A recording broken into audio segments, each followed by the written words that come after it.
Hello guys, ఈరోజు నా work location మీకు చూపిద్దాం అనుకుంటున్నాను. అయితే డైలీ ఒక చోటే మారుతూ ఉంటాం.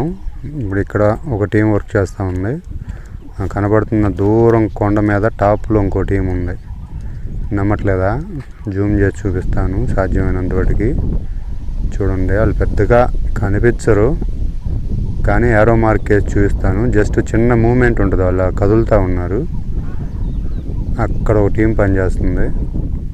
అలాగే నాకు దగ్గరలో ఇంకొక టీం ఉంది. అయితే ఏం పని చేస్తున్నాం ఏంటనేది మాత్రం మీరు అడగొద్దు, అది అఫీషియల్, బయటికి చెప్పకూడదు. కాబట్టి చుట్టుపక్కల కొండలు ఇక్కడ పరిసరాలు మీకు చూపిద్దాం అన్నట్టుగా నేను ఈరోజు ఈ వీడియో చేస్తున్నాను. చూడండి, నా చుట్టుపక్కల ఎన్ని కొండలు ఉన్నాయో ప్రతి కొండకి ఖచ్చితంగా కనీసం ఒక 10 ఫ్యామిలీలు ఉంటాయి. ఏ కొండని వదిలిపెట్టకుండా ప్రతి కొండ మీద క్రాపింగ్ చేస్తారు వాళ్ళు. వాళ్ళ వ్యవసాయమే వాళ్ళ జీవనానికి ముఖ్య ఆధారం అన్నమాట.